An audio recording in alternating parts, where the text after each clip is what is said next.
AJPI, association d'assurés engagés et responsables, présente Sud Radio, le grand matin week-end, la force de l'engagement. Muriel Réus. Bonjour Muriel Réus. Bonjour Jean-Marie. Comment aider les jeunes en décrochage, garçons ou filles, surtout filles d'ailleurs, à rentrer et à faire carrière dans les métiers de l'image? On va en parler avec votre invitée Mathilde Delécoté, qui est fondatrice de Media Social Factory dans un instant. Mais justement, c'est un engagement qui compte, Muriel. Alors, c'est un engagement qui compte et qui compte pour les femmes, parce que les femmes représentent 52% de la population française.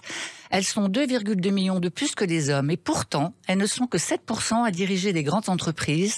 Et pour la première fois, depuis l'instauration des quotas de femmes dans les conseils d'administration il y a 10 ans, on ne retrouve que 3 femmes, sur 40 donc, aux commandes d'un des poids lourds du CAC 40. Dans le monde de la tech, qui incarne la nouvelle création de richesse Made in France, elles sont 24% à fonder des startups, mais ne récoltent que 12% des fonds levés chaque année. Et parmi les 1000 personnalités françaises les plus médiatisées, seuls 18% des femmes font partie des classements.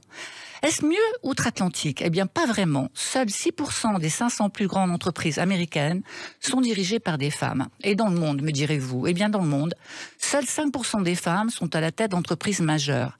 Et que dire des toujours 24 pays où les femmes doivent obtenir la permission de leur mari ou de leur tuteur légal pour pouvoir travailler. Ces données, qui sont loin de conforter l'image que l'on donne de l'avancée des droits des femmes, viennent s'aggraver quand on considère la précarité des emplois féminins. 60% des contrats à durée déterminée et 83% des temps partiels sont occupés par des femmes. L'écart salarial entre les femmes et les hommes se maintient toujours autour des 15,8%, ce qui conduit, selon l'association Les Glorieuses, les femmes à travailler gratuitement depuis vendredi 9h10. Alors, où le bas blesse-t-il ? Héritage patriarcal et cooptation masculine, éducation genrée et influence culturelle, sexisme et pression sociétale, charge mentale et syndrome de l'imposteur, autocensure et manque de confiance en soi, non-reconnaissance de la méritocratie. Évidemment, nous n'allons pas répondre à toutes ces questions ce matin, mais essayer de lever le voile sur les rôles modèles, leur représentation, leur influence. Et sur le désir et le rêve qui animent l'énergie de faire, d'avoir une trajectoire singulière, libre, affranchie. Sur l'importance des rencontres et de la chaîne de solidarité professionnelle. Du rôle essentiel de l'apprentissage, de la formation, qui suscite et permet une remise en question permanente, d'apprendre, de découvrir, toujours et encore. Mathilde Delécoté, que nous recevons ce matin, est une femme libre. Elle a très vite compris et perçu la nécessité de s'adapter et de saisir les chances qu'offrent notamment les voyages et les rencontres. L'intelligence situationnelle, l'opportunisme au bon sens du terme, la détermination, ses libertés de choix en font une femme qui ne se fixe aucune limite. Et c'est pourquoi nous recevons votre invitée avec plaisir sur Sud Radio, Mathilde Delécoté, fondatrice de Media Social Factory. Bonjour à vous. Bonjour. Bonjour Mathilde, merci d'être avec nous ce matin. Alors la liberté de faire, bien sûr, on vient de le dire, mais la liberté de faire ne s'oppose pas au pragmatisme. Designer, photographe, réalisatrice, directrice artistique, c'est difficile de vous caser dans une case. Il y a 4 ans, vous créez Media Social Factory, une association dont la mission est de former des jeunes décrocheurs scolaires ou les jeunes en reconversion au métier de l'image. Racontez-nous.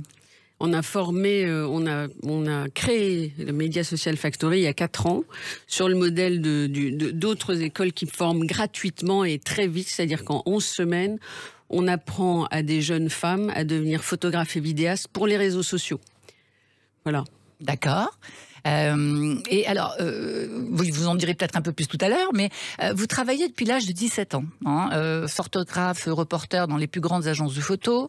Vous tombez amoureuse à 20 ans d'un Américain, vous plaquez tout pour partir aux États-Unis où vous allez rester 7 ans. Là-bas, vous allez y créer une agence de photos qui produit des reportages loufoques, dites-vous, pour les agences françaises. Alors, est-ce que vous avez résisté au chemin qu'on a voulu tracer pour vous ? Je ne sais pas s'il s'agit de résister, mais en tous les cas, c'est de continuer à aller vers des désirs et faire les choses pas parce qu'on sait les faire, mais parce qu'on aime les faire et qu'on a envie de les faire. Ne pas se poser de limites, c'est à peu près ce qu'on fait à Media Social Factory, c'est recréer du projet, se dire que ce sont des métiers de passion qui permettent à tout un chacun, s'il en a envie, d'y aller et de démocratiser un métier qui était plutôt réservé à une certaine classe sociale où on transportait beaucoup de matériel. Donc il y avait depuis toujours dans le numérique et dans le photojournalisme, en tous les cas, beaucoup plus d'hommes que de femmes. C'est pour ça que j'ai décidé, moi, à un moment donné, de rendre ce que j'ai reçu dans ce métier, c'est-à-dire beaucoup de plaisir, beaucoup de rencontres, d'opportunités, vous le disiez, et d'emmener les femmes sur ce chemin-là avec pour qu'elles puissent pratiquer un métier de passion, voilà, pas juste parce qu'on en a envie. Alors oui, je rentre pas dans les cases, mais qui rentre dans les cases aujourd'hui? Est-ce que tous les désirs doivent rentrer dans les cases? Je pense qu'il faut continuer à se lever pour ce qu'on a envie de faire, et c'est ce qu'on fait à Media Social Factory. Ouais, on partage toutes les deux cette vision de l'existence. Alors, ces reportages aux États-Unis, ça a été beaucoup de reportages dans les milieux des gangs américains. Après un incident qui aurait pu, d'ailleurs, vous être fatal, vous avez décidé de revenir en France. Et on va parler un petit peu de vous et de votre vision là, parce que vous avez rencontré quelqu'un qui est un grand chef. Oui, il s'agit de Alain Ducasse au départ. Et cette rencontre va déclencher chez vous une vision nouvelle de la photographie, et en particulier de la photographie culinaire.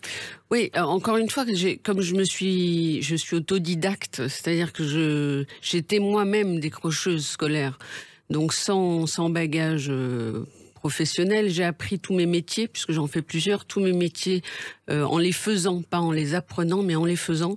Alain Ducasse cherchait un photographe qui venait pas de l'univers de la gastronomie pour avoir un nouveau regard. Bon, mais effectivement, je suis rentrée dans ce milieu-là qui était extrêmement codifié, sans a priori. Donc je me suis rapprochée des matières.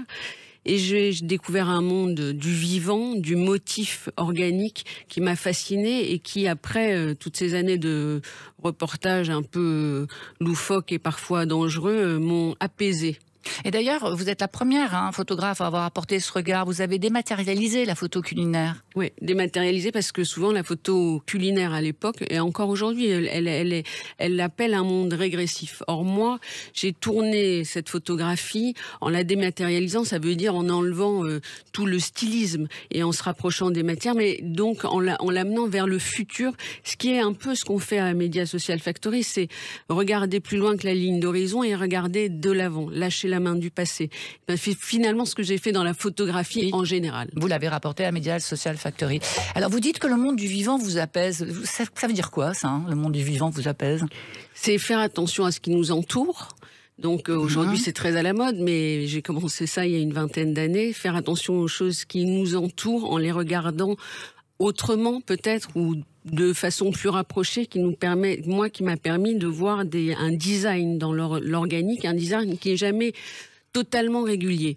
Par exemple, si vous regardez à la loupe et à la lumière de transparence des œufs de saumon, ils sont tous différents et ils ressemblent tous à une planète. Donc moi, j'ai joué de l'infiniment grand et de l'infiniment petit qui se rejoignent. Avec un œuf de saumon, je suis capable de faire en design, par exemple, un fond de piscine.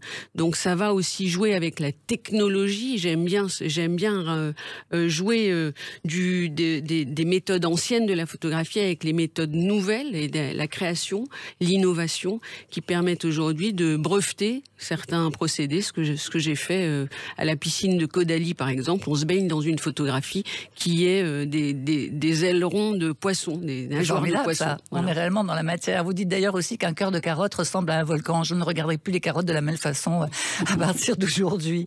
Alors, Media Social Factory, c'est depuis peu une école réservée aux femmes. Alors, pourquoi ?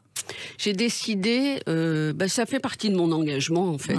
Je dis qu'il faut qu'on soit tous, et pas toutes féministes, mais tous féministes, et que rattraper le retard qu'ont les femmes dans plein de métiers qui sont des métiers extraordinaires, comme celui que je pratique, était une conviction, et donc ça fait partie de mon engagement d'aller me lever et regarder de l'avant avec d'autres femmes pour leur permettre d'accéder à un métier extraordinaire qui est fait d'opportunités, de rencontres et de rêves, qui est le métier de photographe et de vidéaste. Mais peut-être un métier où elles manquent de confiance, elles ne s'accordent pas cette façon de pouvoir en bénéficier.